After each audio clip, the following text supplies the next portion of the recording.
आधी आपण बघितलेलं की स्टडी सेंटर बिल क्रिएशन कशा पद्धतीने करणार, बिल प्रोसेसिंग, ते बिल सबमिट करणार, त्यानंतर बिल आरसी कडे आरसी प्रोसेस कसं करणार, डिपार्टमेंट युजर कशा पद्धतीने प्रोसेस करणार, ह्या सगळ्या पद्धती आपण बघितल्या आहेत. आता आपण बघणार आहोत की ह्या सिस्टम मध्ये ऍडिशनल काही फंक्शनॅलिटीज ऍड केलेल्या आहेत.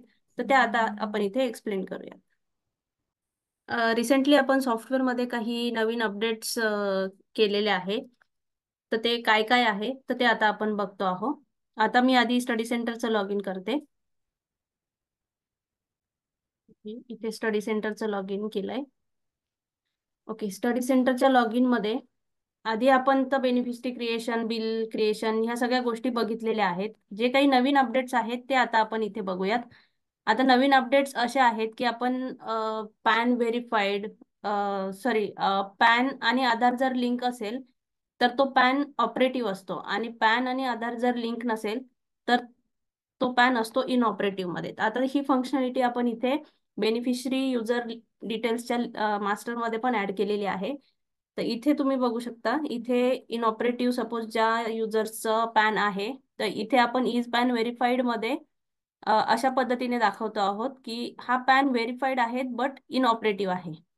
आणि हा पॅन जर त्यांना ऑपरेटिव्ह करायचा असेल, म्हणजे ते जेव्हाही आधार आणि पॅन लिंक करतील त्यावेळेस, म्हणजे त्यांचा आधार पॅन लिंक झाल्यानंतर ते पुन्हा इथे मॉडीफाय करून व्हेरीफाय करू शकता. आताही व्हेरीफाय आहे बट पॅन इनऑपरेटिव्ह आहे.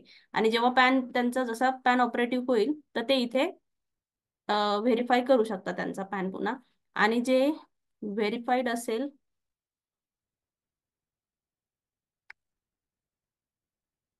व्हेरीफाईड युजरला इथे ग्रीन मध्ये दाखवलेलं आहे. म्हणजे त्यांचा पॅन व्हेरीफाईड असेल तर इथे ग्रीन मध्ये दिसतो. जर अनव्हेरीफाईड असेल तर तो रेड मध्ये दाखवतो. आणि जर पॅन व्हेरीफाईड आणि इनऑपरेटिव्ह असेल तर तो असा ऑरेंज मध्ये दाखवलेला आहे. हा चेंज इथे आहे. सेम थिंग बिल क्रिएशन मध्ये, म्हणजे जेव्हा बिल क्रिएशन करताना आपण जे बेनिफिशरी युजर्स ऍड करतो बिलामध्ये, तर तिथेही आपल्याला दिसेल की आपण माहिती दाखवलेली आहे. म्हणजे बेनिफिशरीचं नाव जे दिसतंय त्या नावाखाली आपण त्याचे बँकचे डिटेल्स, IFSC आणि पॅन पॅन पण डिटेलमध्ये दाखवलेला आहे. आपण पॅन व्हेरीफाईड आहे की अनव्हेरीफाईड असेल किंवा मग तो इनऑपरेटिव्ह असेल, अशा पद्धतीने आपण इथे दाखवलेला आहे. हे बघा, आता इथे हा आहे एक इनऑपरेटिव्ह. तर त्याचे कलर कोड पण आपण चेंज केलेले आहे. इनऑपरेटिव्ह असेल तर तो ऑरेंज मध्ये दिसेल, व्हेरीफाईड असेल तर तो ग्रीन मध्ये दिसेल. आणि हा तर चेंज आपण ऑलरेडी बघितलेला आहे. म्हणजे बँकचं नाव आणि बेनिफिशरीने क्रिएट करताना टाकलेलं नाव, हे दोघं नाव जर मॅच होत नसेल तर तो इथे रेड मध्ये दाखवतो. आणि पॅन जर इनऑपरेटिव्ह असेल तर त्या व्यक्तीचा TDS 20% डिडक्ट होईल.